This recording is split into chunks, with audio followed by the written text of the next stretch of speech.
Yeah. I think this kind of gets into where social media can start to be dangerous. And it's silly to say dangerous. Turning on a sound machine becomes dangerous. But the things that resonate with people tend to be things they want to have resonate with them, I think. Which is to say, like, people who are, let's say you're really a big believer in eating meat. Meat is your thing, and you love people who eat meat. If you find a video on social media that's like, and here's the important things of considering how many vegetables you eat, they're like, no, pass, get rid of it, you know. And I say that because it feels like social media can become very good at locking people into worldviews. And, you know, I imagine you've posted some political stuff before.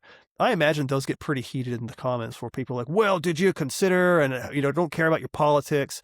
And you mentioned as well in your videos, like, well, my job is to speak for the disenfranchised. And what do you know? These things are disenfranchising people.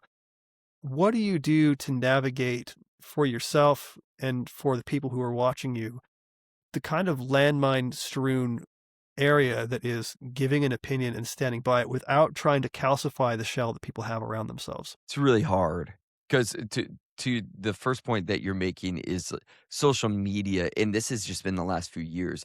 The personal algorithm is an echo chamber, and I don't think it's good for any of us. I really don't. And it's not to say that I think people should be having to be subject to watching a bunch of war videos on their timeline. Like, Yes. I'm glad the button exists where you can click "Not for me," and this has just been my personal experience. I think that button works pretty well. I do think it's underutilized by, like, a lot of my clients where I'm like when I talk to them of, like, what side of TikTok are you on? Or, yeah, what's your feed look like, your algorithm? I do think we have to really start thinking about this.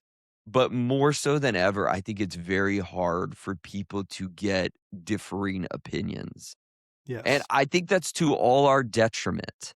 Um, you know, I try not to make the content that is huge in calling people out and sort of like, I'm going to disrespect your humanity. And a lot of that comes from the privilege of being a therapist, where when you have the privilege to get to know anyone at an in depth level, it's not that you agree with them or you agree with their views, but you understand where it came from.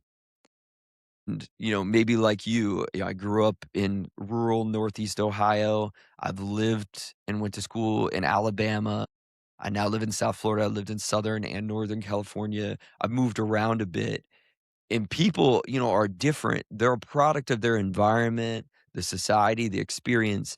But I'm the thing I'm against is the othering. And the Oh, othering on dude. social media right now is at an all-time high of, if I can degrade you, make you into this evil being, I Mhm. get more views and I can make other people not see your humanity and, again, other you back. And Yes.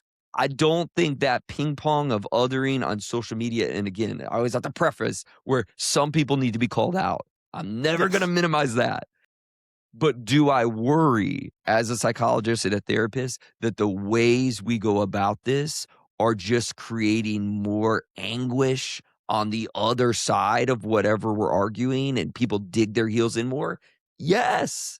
I don't think people are convinced by being called a bunch of names and, for lack of a better word, being shit on. I don't think Yeah. that makes people psychologically change their stance. Totally. I feel like a lot of the social media platforms people stand on is a question of how to give other people who already feel the same talking points to use to shout at somebody else.